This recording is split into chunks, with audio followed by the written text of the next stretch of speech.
ভিক্ষাং দেহি ভিক্ষাং দেহি ভিক্ষাং দেহি। ও বৌদিমণি, বৌদিমণি, ভিক্ষা দাও গো। তোমার কোথায় বাড়ি? আমার বাড়ি ওই যে তালসারি, ওখানে খেজুর গাছ আছে না, একটা পুকুর আছে, ওই পুকুরের পাড়ে আমাদের ছিটে বেড়ার বাড়ি। তোমার স্বামী কি করে?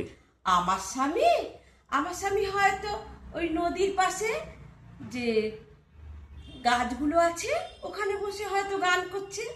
উনি তো বৈরাগী, উনি সবসময় গান করেন।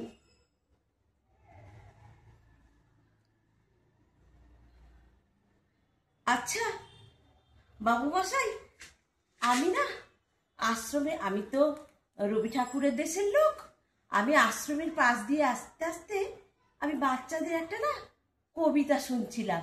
ওই কবিতাটা না আমার খুব ভালো লাগে, তা আমি ওই কবিতাটা শুনবে বাবু মশাই?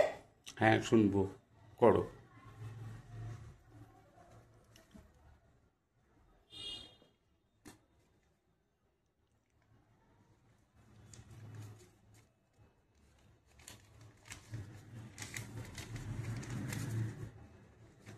আমার এই ভিক্ষের ঝোলাটা এখানে রাখবো?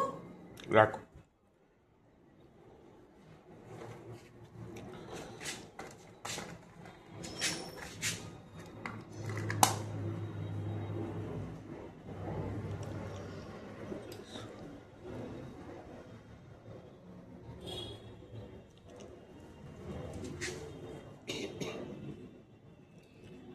আমি যে কবিতাটা করছি কবিগুরু রবীন্দ্রনাথ ঠাকুরের কৃপণ। আমি ভিক্ষা করে ফিরতেছিলাম গ্রামের পথে পথে, তুমি তখন চলেছিলে তোমার স্বর্ণরথে। অপূর্ব এক স্বপ্ন সম লাগতেছিল চক্ষে মম। কি বিচিত্র শোভা তোমার, কি বিচিত্র সাজ। আমি মনে ভাবতেছিলেন এ কোন মহারাজ। আজ শুভক্ষণে রাত পোহালো, ভেবেছিলেম তবে আজ আমারে দ্বারে দ্বারে ফিরতে নাহি হবে। বাহির হতে নাহি হতে কাহার দেখা পেলেন পথে। চলিতে রথ ধনধান্য ছড়াবে দুই ধারে। মুঠা মুঠা কুড়িয়ে নেব ভারে ভারে। দেখি সহসা রথ থেমে গেল আমার কাছে এসে। আমার মুখ পানে চেয়ে নামলে তুমি হেসে।